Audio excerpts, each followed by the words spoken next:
Un beau garçon, il est bien. 10 filles tournent autour. Et tu dois être courageuse pour qu'il te remarque. Dieu a endormi Adam et il a amené Ève vers Adam. Ce n'est pas Adam qui est allé vers Ève, hein. C'est Ève qui était venue, mais c'est Adam qui a parlé. Tu peux faire comme Ève. Est-ce qu'une sœur en Christ peut faire le premier pas vers un frère? Est-ce qu'une sœur peut dire à un frère, je t'aime beaucoup, tu es l'homme de ma vie? Qui sont pour qu'une sœur peut dire à un frère, je t'aime, tu es l'homme de ma vie? Est-ce que les sœurs aussi peuvent faire le premier pas? Levez la main droite si vous êtes pour que les sœurs fassent le premier pas. Ah, des Congolais civilisés. Qui sont contre? Des vrais Africains. Ok, pour ma part, j'ai pas de problème. Une fille peut dire à un homme je t'aime, comme un homme peut dire à une femme je t'aime. Si je t'aime peut sortir de la bouche d'un homme, ça peut sortir aussi de la bouche d'une femme. Les femmes ne sont pas condamnées à dire je t'aime moi aussi. Elles peuvent dire je t'aime et l'homme dit moi aussi.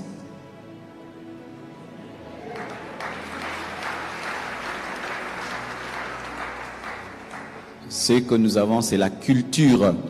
Vous tous qui faites ça, c'est le maquila yaba congolais. Parce que moi, je ne prêche pas que pour les Africains. Les hommes du monde entier me suivent. Il y a des Français, des Américains qui me suivent. Un Français ne comprendra pas que tu puisses dire qu'une femme ne peut pas dire à un homme je t'aime. Mais pasteur, mais t'es fou, t'es malade. C'est la culture, mes frères. La Bible n'est pas notre culture. Il faut prêcher la Bible comme elle est. Je n'ai pas vu un verset dans la Bible qui dit que une femme ne peut pas commencer. À moins qu'il y ait des interprétations personnelles. Il n'y a pas de verset. Et quand il n'y a pas de verset, il n'y a pas de verset. Amen. Parce que des fois, l'homme de ta vie est très timide. Il a peur. Il y a des hommes peureux. D'autres des hommes des orgueilleux. Il peut aimer une femme. Plus il t'aime, d'ailleurs, il devient dur avec toi. Il te boude davantage quand il t'aime. Maintenant, tu sais qu'il t'aime, mais il n'a pas le courage. Tu peux lui faciliter la tâche. Tu dis, je t'aime, comme ça, au lieu d'avoir peur, là, tu résous le problème pour lui. Alors, voici. Ça, je parle, je jette comme ça. Pour entrer en profondeur. Lorsque tu es dans une culture où tu sais qu'une femme qui fait le premier pas ne sera pas respectée, ne le fais pas. Amen. Je répète, lorsque tu es dans une culture africaine, par exemple, et ce n'est pas partout, hein, en Côte d'Ivoire et tout le reste c'est différent, où une femme qui fait le premier pas, au lieu qu'elle soit respectée comme étant courageuse, on pense qu'elle est impudique. Alors pour ne pas passer pour une impudique, une femme légère, tu ne dis pas. Mais la femme a plusieurs manières de dire. Tu peux dire sans dire pour qu'il dise. Tu dribbles, tu fais la passe, il marque, il pense qu'il a marqué, mais tu as marqué par lui. Donne-moi la main que j'ai tout vrai. C'est écrit dans la Bible. La Bible nous dit que Dieu a endormi Adam et il a amené Ève vers Adam. Ce n'est pas Adam qui est allé vers Ève, hein. C'est Ève qui était venue, mais c'est Adam qui a parlé. Tu peux faire comme Ève. Tu es seulement nzinga nzinga. Oh, donne-moi la main. Et en matière de... Vous êtes courageux pour chercher l'argent, courageux pour voyager et tout le reste. Il faut être aussi courageux pour se marier. Beaucoup de sœurs ne sont pas mariées parce qu'elles ne sont pas courageuses. Et je vous dis la vérité. Il faut du courage, hein, ma sœur, pour se marier. Un beau garçon, il est bien. 10 filles tournent autour. Et tu dois être courageuse pour qu'il te remarque. Bonjour, ça va, son anniversaire, tu donnes un cadeau. Tu étais bien habillé aujourd'hui. Tu n'as rien dit. Est-ce que tu l'as dit que tu l'aimes? C'est seulement pour attirer l'attention. C'est écrit aussi dans la Bible. Le mariage de Ruth et Boaz, c'était comment? Ruth est allée dans les champs de Boaz. Elle a même dormi à ses pieds. Et puis on l'a remarqué. Toi, ne fais pas ça. Hein? Ne va pas dormir au pied d'un frère. Mais j'explique seulement qu'elle était nzinga nzinga. Et puis on lui a parlé. C'est écrit dans la parole. Je vais vous donner les versets aujourd'hui. Hier, j'ai senti que je n'ai pas donné beaucoup de versets. Mais si dans ta culture, une femme qui fait le premier pas et qui dit à un homme je t'aime, ne fais pas de problème, tu peux le lui dire.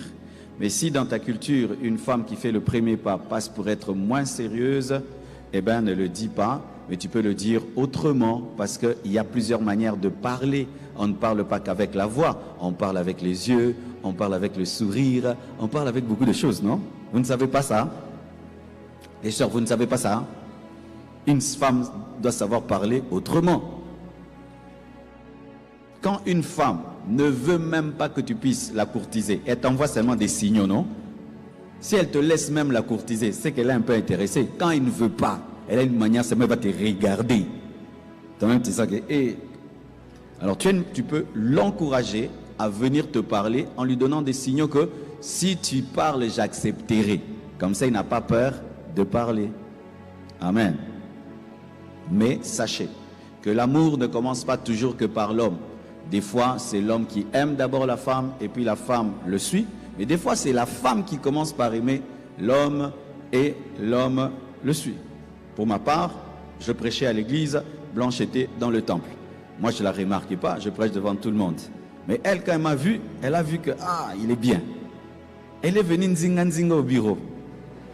Et moi, si pas, j'ai parlé. Mais c'était la sagesse. Si elle n'était pas venue, comment j'allais faire dans le culte? Ma sœur, toi, il fallait qu'elle m'aide. En venant au bureau, comme là, je peux lui parler. Parce qu'en public, comment j'allais la découvrir et l'apprécier et lui parler. C'est de la sagesse, c'est de l'intelligence. C'est ça le problème des fois des femmes qui prient beaucoup. Vous pensez que Dieu fera tout pour vous. Tu fais que prier, tu fais que prier. Et ne prie pas seulement, ma sœur. Souris, dis bonjour, habille-toi bien. Si te fait un compliment pour une chose, tu portes encore ça, encore ça, encore ça pour lui dire que c'est entré. Amen. Alors, aussi, il y a un problème chez la sœur. Elle dit qu'elle n'arrive pas à oublier le frère malgré qu'elle s'engage. Alors, écoutez bien ceci, mes frères et sœurs. Quand tu as aimé quelqu'un dans ta vie et tu veux te marier, la personne ne quitte pas ton cœur. Ne te marie pas. Un vrai amour efface un ancien amour. Et d'ailleurs, c'est le signe que tu aimes maintenant la nouvelle personne. Mais si une nouvelle relation ne te fait pas oublier un ancien amour, cette relation n'est pas puissante. Et c'est dangereux parce qu'aujourd'hui, les gens tombent dans le mariage avec leurs anciens amours. Exemple dans la Bible. Vachi et Assérus. Assérus aimait Vachi. Vachi le déçoit. Il chasse Vachi. Quand Esther vient, il a oublié Vachi. L'amour qu'il avait pour Esther était tellement puissant qu'il a pu oublier Vachi. Mais regardez maintenant Jacob, Léa et Rachel. Jacob aime Rachel. On le fait épouser Léa. Il n'a jamais oublié Rachel. Il a travaillé pour avoir Rachel. Lorsque quelqu'un est amoureux de Rachel, ne sois pas Léa. Mais quand quelqu'un est amoureux de Vachi, sois Esther. Amen. C'est pourquoi si quelqu'un est avec toi, il ne fait que parler de son ex, de son ex, de son ex tout le temps. Fais très très attention. Amen. Et si tu as aimé quelqu'un dans ta vie et cet amour te poursuit, te pourchasse jusqu'avant le mariage, n'entre pas. C'est une preuve que tu n'aimes pas beaucoup la personne que tu vas épouser, parce que si tu l'aimais beaucoup, cet amour allait effacer l'ancien amour. Acclamons le Seigneur.